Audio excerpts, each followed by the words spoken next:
Association के सभी सदस्यों को नमस्कार। आज एक विशेष मैं वीडियो दे रहा हूँ। ये एसोसिएशन का जो अस्तित्व कैसे हुआ, क्या इसकी ऑब्जेक्ट था और कहाँ है असम राइफल का पोजीशन, हम क्या कर रहे हैं और क्या हमें करना है। बहुत ही महत्वपूर्ण ड्यूटी, और जिसके वजह से जो है ढीला चलने के कारण मैं अपना एग्जीक्यूटिव कमेटी से जो है बाहर हो चुका हूँ और एसोसिएशन से भी मैं बाहर जाने की सोच रहा हूँ, क्योंकि जब कार्य नहीं हो रहा है जो सदस्यों द्वारा जो करना है तो उसमें यहाँ रहकर कोई मतलब मेरा उतना ज़रूरत नहीं है। तो सबसे पहला मैं कह दूं कि जो एसोसिएशन, देखिए एसोसिएशन का जो मेन उद्देश्य था जब हम इसका जो अस्तित्व में आए तो ड्यूअल कंट्रोल से असम राइफल्स को मुक्ति देना था, क्योंकि इसी कारण से असम राइफल का जो बेनिफिट जो मिलना चाहिए उनको किसी एक मिनिस्ट्री का वो नहीं मिल रहा है। और हमने डिफेंस मिनिस्ट्री में जाने की बात इसलिए किया है क्योंकि असम राइफल का जो स्ट्रक्चर है, काम करने का तरीका है, लीडरशिप है, ट्रेनिंग है, वो सभी मिनिस्ट्री ऑफ डिफेंस के तहत होता है और ये अपना जो इंडियन आर्मी का है, तो हमें जो है मिनिस्ट्री ऑफ डिफेंस में जाना चाहिए।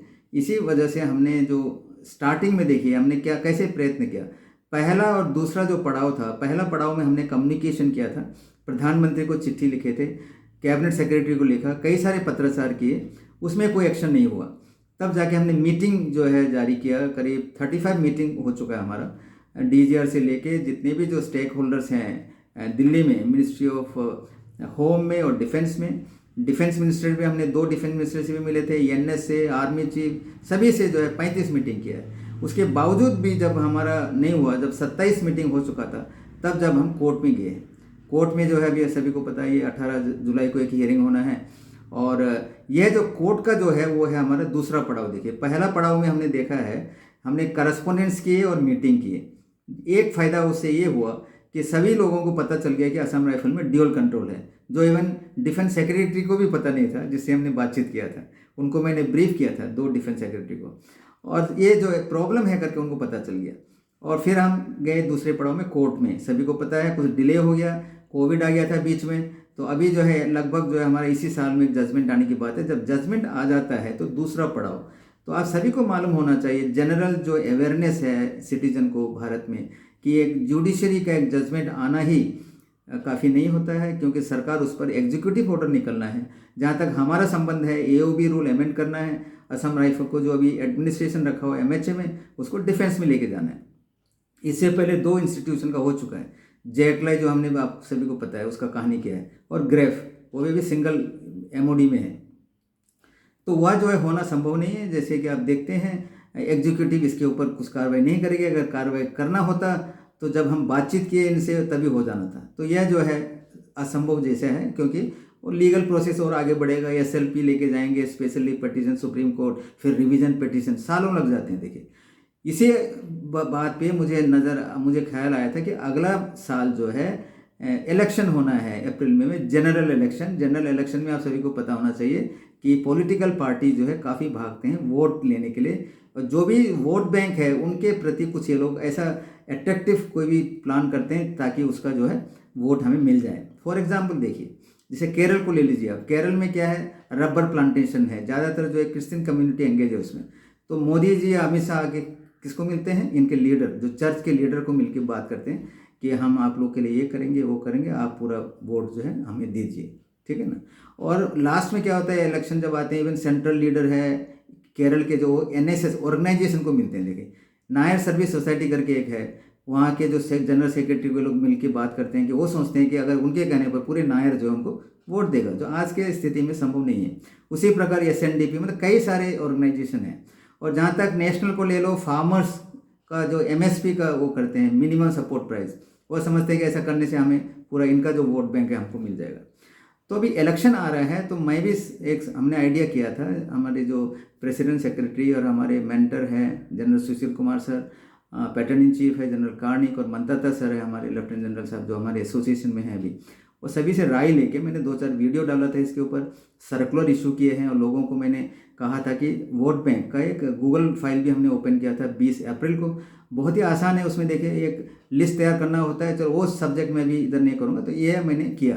तो सर्कुलर इशू किया हमने, नेशनल एग्जीक्यूटिव हमारा व्हाट्सएप ग्रुप है उसमें, तो कई सारे लोग जो है इसे न्यूट्रल रहा। देखो जब हमें ऐसा प्लान करते हैं, क्योंकि ये फ़ायदे की बात है, क्योंकि पॉलिटिकल प्रेशर देना बहुत ज़रूरी है। अगर जजमेंट आ जाता है दिसंबर तक, यदि हमारा 10 मिलियन जो वोटर्स हैं गूगल फाइल में आ जाता है, तो मोदी जी या अमित शाह जी से हम बात करके उनको ये आश्वासन दे सकता हूँ कि हमारा काम अभी कीजिए और अगला जो साल अप्रैल महीने के उसमें हमारे जो वोट बैंक है, जो इस ड्यूअल कंट्रोल के ऊपर जो हमने तैयार किया है, जो ऐड कर रखे हैं मोर देन 10 मिलियन यानी 1 करोड़ वोटर्स, आपको हम वोट देंगे यदि आप हमारा काम करता है तो इसमें बहुत फ़र्क पड़ता है। देखिए, काम होने की चांस है, क्योंकि इलेक्शन में हर पॉलिटिकल पार्टी जीतना चाहता है। और अभी का जो पॉलिटिकल पार्टी है बीजेपी, जो तो अभी आने वाले 40-50 साल तक वही सत्ता में रहना चाहता है, इसी ढंग से जो उनके दिल में ख्याल है। तो इस पर जो है हमारे जो मैं बताऊं, जैसे राजस्थान के सेक्रेटरी हरफूल, हिमाचल के हैं पॉल जी हैं वहाँ पे, यूपी के हैं सोनेलाल, कई सारे लोग जो न्यूट्रल रहा, कोई काम नहीं करता है। सोनेलाल जी से मैंने बात किया तो बोलता है कि सर हमने कोशिश किया है, कोई सदस्य मानता नहीं। इतना कहना जो है कोई उसका आंसर नहीं है। और जहाँ तक ये राजस्थान का सेक्रेटरी हरफुल का या वहाँ पे हिमाचल को ले लीजिए, हमारे पॉल जी हैं, उनमें एक ये हुआ था, कुछ दबाव कुछ है उनमें। हमारा जो झुंझुन में जो एजीएम हुआ था, देखिए मैं बिल्कुल स्पष्ट कहना चाहता हूँ, हमेशा मैं जो कुछ फैक्ट है वही लोगों को बताता हूँ, मेंबर को। वहाँ पे क्या हुआ, जो कमांडेंट वजीर जी हैं जो हरियाणा से आते हैं एक्चुअल में, वो आके कुछ प्रॉब्लम क्रिएट किया था वहाँ पे। यहाँ तक कि हमें तुलसी साहब को हटा दो, कोई दूसरा उन्होंने सेलेक्ट किया था, उनको आना है। मैं तो खैर हटने के लिए अभी भी तैयार हूँ, कभी भी तैयार हूँ, क्योंकि मैं चाहता हूँ कि कई साल से मैं इसमें हूँ, तो यहाँ से मुझे हटने का बहुत सारा दिन पहले हो चुका था। एजीएम में प्रस्ताव आता है, लेकिन मेरे को कंटिन्यू करने के लिए कहते हैं जो मेंबर्स हैं, उसी का मैं ऑर्डर फॉलो कर रहा हूँ। तो कमांडेंट वजीर के साथ पता नहीं क्या है, कुछ वो मनमुटाव क्या था उनका पर्सनल, ऐसा उसने प्रॉब्लम क्रिएट किया। तो आज जो है हरफुल और उनके लोग जो हैं उन्हीं के साथ हैं, पता नहीं क्या है। एसोसिएशन का एक जो भी प्रोग्राम होता है उसको रिप्लाई वाला देना चाहिए। और ये जहाँ तक ये अपना पॉल जी का है हिमाचल में, वहाँ पे कुछ एयर कैडर अफसर है जो कि उन्होंने उस टाइम कुछ अपना पॉइंट्स वगैरह दिया था। और लोग उनके साथ और भी हैं, कोई उत्तराखंड के जो अफसर लोग, वो लोग बोलते हैं कि आसाम राइफल के अफसर को आप रखिए, आर्मी अफसर को किस लिए रखा हुआ है इसमें। यानी कि उनका है डायरेक्शन हमारे patron in chief major general Karnik से। कार्निक सर का जहाँ तक संबंध आता है, देखिए, और सबसे पहले मैंने आपका मोटो बता दिया है कि असम राइफल का जो ऑपरेशनल कंट्रोल किसी भी हालत में एमओडी से एमएचए में नहीं जा सकता है, जबकि ऑपरेशनल कंट्रोल अपने साथ रखता है इंडियन आर्मी या एमओडी। तो एडमिनिस्ट्रेशन लेने में क्या है, यही है कोर्ट के सामने हमारा इशू है। और जहाँ तक एमएचए में कभी भी आएगा नहीं, देखिए, क्योंकि इनका जो, जैसे आप सभी को पता है, 188 साल हो गया है ऑपरेशन, जो first world war, second world war, इनका लीडरशिप, ट्रेनिंग, हर चीज़ इंडियन आर्मी से मिलता हुआ है। तब हमें कभी भी इंडियन आर्मी से अलग नहीं हो सकता है। तो इस पोजीशन को देखते हुए जब हमने एसोसिएशन तैयार किया, तो इंडियन आर्मी का एक रिटायर्ड ऑफिसर चाहिए जो असम राइफल्स में सर्विस किया है। अकॉर्डिंगली जो है हमारे जनरल सुशील कुमार, जो हमारे फर्स्ट डीजीआर थे, वो हमारे मेंटर हैं। आज भी उम्र हो चुका है, बीमार है तब भी। और हमारे patron in chief general Karnik, केवल पैटर्न इन चीफ कागज़ में नहीं है, फिजिकल भी हर मीटिंग अटेंड किए हैं उन्होंने, उनका काफ़ी योगदान है। तो हम उन्हें कैसे एसोसिएशन निकाल सकते हैं केवल एयर कैडर अफसर के कहने से? ये पॉसिबल नहीं है। एयर कैडर अफसर को मैं सुझाव देता हूँ कि आप अपना इनपुट दीजिए, इनपुट देके इस एसोसिएशन को स्ट्रॉन्ग बनाने की कोशिश करना चाहिए। जो नहीं हो सकता है वो कभी हमसे ये वो अपेक्षा नहीं करना चाहिए। तो ये मैं कहता हूँ पॉल जी से भी, और अपना जो हरफुल से, और यूपी के जो हैं अच्छे हैं, वो एबीपी एसएसपी के भी हैं सोनेलाल जी, उनको मैं सुझाव देता हूँ कि आप इम्प्लीमेंट करने के लिए कोशिश करो। जैसे केरल को देख लीजिए, अभी केरल का मैं हर डिस्ट्रिक्ट में विजिट किया था रिसेंटली, 14 जून से लेकर 25 तक हमारा ट्रिवेंड्रम में था। यहाँ एक एबल सेक्रेटरी होने के कारण मेरा काम आसान हो चुका है। वो रघु है, देखिए, बीच में एक्सीडेंट होकर जो है उनका डेथ तक का संभावना भी था, मतलब दोबारा वापस आएगा करके हमने कभी विचार नहीं किया था, कि हॉस्पिटल में उनका कंडीशन ऐसा खराब था, लेकिन उसका विल पावर से वो लौट के आया है। अभी भी कंप्लीट उनका ठीक नहीं हुआ है, लेकिन उनका जो है एसोसिएशन के प्रति काफ़ी डेडिकेशन है। केरल में अभी बेस बन चुका है, देखिए, केरल के चलते ही अभी फिगर आज देखा मैं 84,000 हो चुका है वोट बैंक। बहुत आसान है, ये मैं दूसरे वीडियो में कह चुका हूँ, वो वीडियो मेरा रेफर करना, कैसा करना है ये। तो यह होना चाहिए। देखिए, फिर मैं एक बात और कह दूं आपको, यह जो वोट बैंक का जो हमारा जो ब्रह्मास्त्र है, यानी कि जो तीसरा पड़ाव है, यह बहुत ही इफेक्टिव होना ज़रूरी है। 10 मिलियन वोटर्स को जोड़ना, इसमें हमारे जो एसोसिएशन के आर स्टेट यूनिट, जो सेक्रेटरीज, प्रेसिडेंट, एग्जीक्यूटिव, उनका ऊपर है ये, उनको जो है पॉजिटिवली काम करना चाहिए।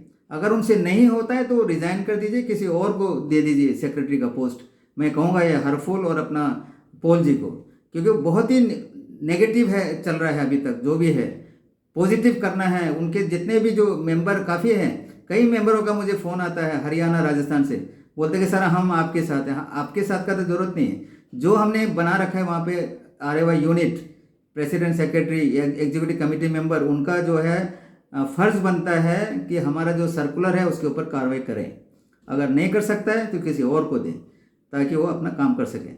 और यह बहुत ज़रूरी है देखिए, क्योंकि ये जो आसाम राइफल का एक मिनिस्ट्री में आना, जुडिशरी का भी जब जजमेंट आ जाता है तो आप लोग जो है बिल्कुल आराम से नहीं बैठ सकते हैं कि सरकार इसको मतलब मानेंगे या इसको इम्प्लीमेंट करेंगे। वह जो है अभी अगला साल जो इलेक्शन है उसके ऊपर पॉलिटिकल प्रेशर देना बहुत ज़रूरी है। तो इसके ऊपर आप लोग कार्रवाई करना है। अगर कार्रवाई नहीं होता है तो मैं अभी एग्जीक्यूटिव कमेटी से बाहर निकला हूँ। अगर मेरा दिल मेरे को उतना काफ़ी मेरे को नेगेटिव लग रहा है अभी, अगर नहीं होता है इस काम में, हम सक्सेस नहीं होते हैं, तो मैं जल्दी ही जो है एसोसिएशन से भी बाहर चला जाऊंगा। क्योंकि मैंने कोई अंडरटेकिंग नहीं दिया है कि आरएवा का मैं जनरल सेक्रेटरी हमेशा बना रहूँगा या असम राइफल से को ड्यूअल कंट्रोल से मुक्त करना यह मेरा लीगल ड्यूटी है। That is not. मैं अभी जो है अपने मर्जी से काम कर रहा हूँ, क्योंकि मैं चाहता हूँ कि जितने जो सर्विंग और रिटायर्ड पर्सन हैं, जो परिवार है, जब मैंने उत्तराखंड में जाके देखा, जितने लोग हमारे मीटिंग में आए थे, काफ़ी उनमें उत्साह है, आशा है आरएवा के प्रति। लेकिन एसोसिएशन तभी चल सकता है जब भी कोई भी चीज़ हम जब एसोसिएशन को बताते हैं मेंबरों को करने के लिए, स्टेट या डिस्ट्रिक्ट एग्जीक्यूटिव कमेटी को बोलते हैं कि इसको करना है, तो उनको करना चाहिए तहे दिल से। जैसे अभी केरल में हो रहा है, उत्तराखंड में और फैलने की ज़रूरत है। बहुत आसान है, कोई ज़्यादा मुश्किल बात नहीं है गूगल फाइल में जो करना। केवल इंडिविजुअल एक का एक वोटर को एंट्री करना है, जो मोबाइल नंबर उन्हीं का एंट्री करना है। ये तरीका है, बार बार बता रखा है। और हमारे जो नेशनल सेक्रेटरी है बीस्ट, उन्होंने भी वीडियो डाल रखा है, उसको देखिए। तो ये मैं आखिर कह दूं कि बहुत इंपॉर्टेंट है। लोगों को सच्चाई समझ में आनी चाहिए। आसाम राइफल का पोजीशन क्या है, जब उनके जो करने वाले लोग, जो एडमिनिस्ट्रेटिव हेड हैं, जैसे डीजीआर हैं, एमएचए, एमओडी के जो इंडियन आर्मी के जो चीफ हैं, जो सीडीएस है, उनको करना चाहिए आसाम राइफल को करेक्ट पोजीशन में रखना है, ताकि अच्छा एडमिनिस्ट्रेटिव एक्शन हो, उनसे काफ़ी अच्छा काम लिया जा सके। ये नेशनल सिक्योरिटी के लिए भी ज़रूरी है। इतना कहते हुए thank you very much, good bye.